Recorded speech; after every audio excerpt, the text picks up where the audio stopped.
Hey guys, in this video we're going to be talking about neck pain and a lot of things that you can do at home that can actually help with several types of neck pain. The main ones we're going to be talking about today is neck stiffness, especially in the morning, things like that, and that shooting, radiating pain that comes down into your arm, that kind of stuff. Now, a lot of the times, neck stiffness, you wake up in the morning, it feels really stiff, or you're on your computer all day or your phone and your neck is turned like this. And you feel like really tightness in the back of your neck, probably like near the shoulders, like all of this area right here. And there's a lot of things you can actually do at home to help alleviate that pain. And I'm going to show you a few of those now.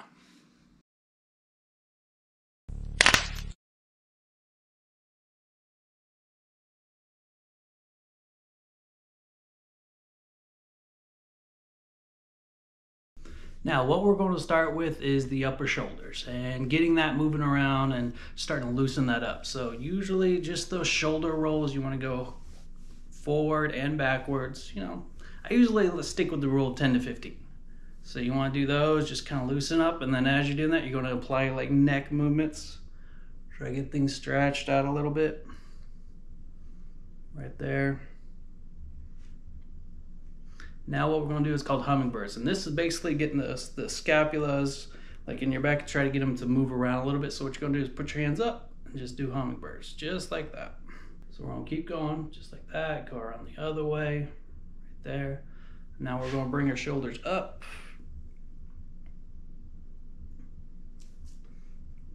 Stretching out the triceps and the lower part of the lats. Good. Now what we're going to do is bring our hand down, kind of take it, grab the chair or whatever you're sitting on. Pull that, as you're pulling your arm down, trying to lower that shoulder, you're going to try to get some space opened up in the neck, just like that. Now we're going to go the other way.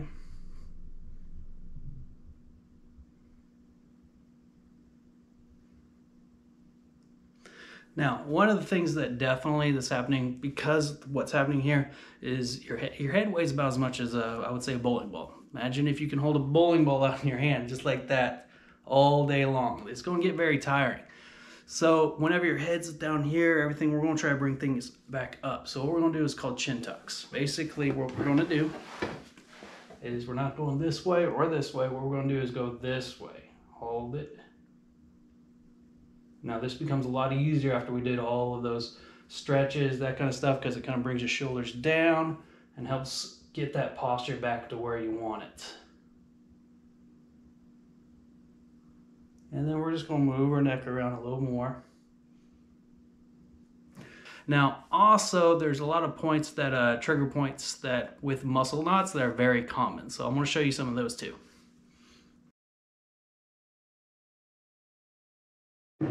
Now, usually with muscle tightness and knots in the neck, there's usually very common muscles that do that, and that would probably be the levator muscles, and those are just right along here, and then the splenius muscles, which are right along the neck here. Now, sometimes definitely you can do these trigger points at home on your own as well. I would recommend using a lubricant or something like that to make it easier to push or smooth that around. So just like our stretches that we did, I want you to stretch here. And what you're going to start with is you always start in the middle and go out. So basically you're going to take your hand, grab right here where the levator muscle is, and then you're just going to hold that and then just push it back. Just like that. So you can just dig in where you feel that knot and then push down and out. Now keep in mind, as you're doing this, you're trying to lean away from it. So you're going to hold that knot there and you're just going to move your neck back and forth. And what that's going to do is take those muscle fibers, kind of work them out and try to like lay them back to smooth center so those knots start to get worked out, that kind of thing. Again, it does work better when you have someone else doing it for you, but we don't always have that at hand, so we got to make do with helping each other, right? So we're going to do the other side. Bring your head this way, grab that, and push here. As you pull, you can pull it up too, just like that. As you move your head forward, bring your arm down. just like that. And that's just a few trigger points that you can do by yourself as well at home that can alleviate a lot of pain. Again, always start with heat too, just to loosen those muscles up before you get started with all these things. But doing this, you know, over time, it'll build up and it'll get easier, and those pain symptoms should start to reduce. Now that's just a few things that you can do with trigger points. I'm definitely going to upload another video that goes in a lot more detail about ways to do other trigger point work on yourself when you're at home that can really help with fascia pain and muscle tightness. So the next type of neck pain that we're going to talk about is that radiating pain, and that has to all to do with the disc and the nerve. So one good place that usually will have that radiating or that sharp pain that comes from is from the disc.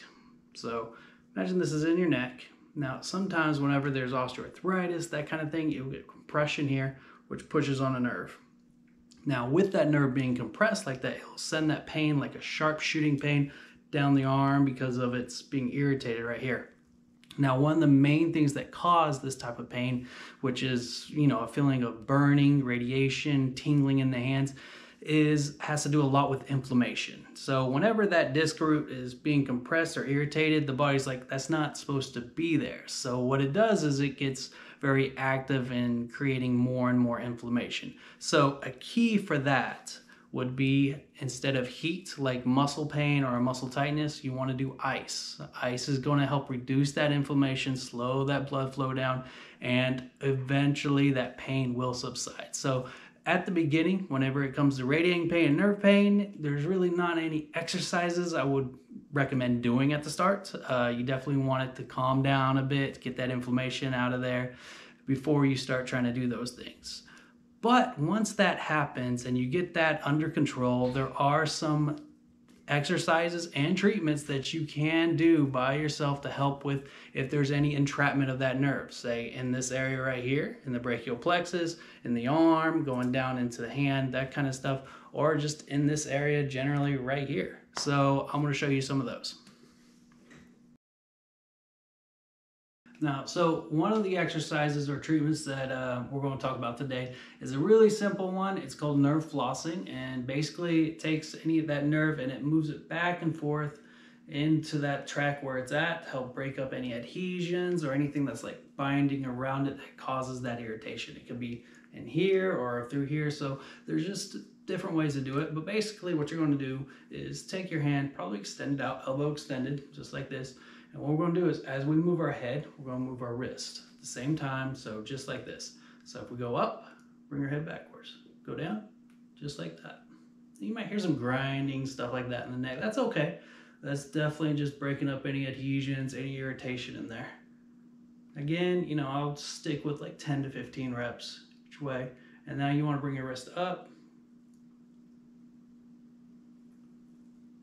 Just like that.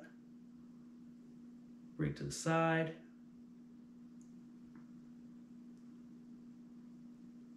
And then you can bring it down right here, try to pull here, that, try to extend your hand. That's the median nerve, which also can be entrapped with a thing called carpal tunnel, and definitely pull up a video talking about some exercises and things you can do for carpal tunnel at home as well. So that has to do with both types of neck pain, you know, tightness, stiffness, and radiating pain. So hopefully that's something that you guys can use at home and it works to your benefits. I appreciate you guys watching this video. Please subscribe if you haven't, and if you have any questions, concerns, you can leave them in the comments too. Stay active and healthy.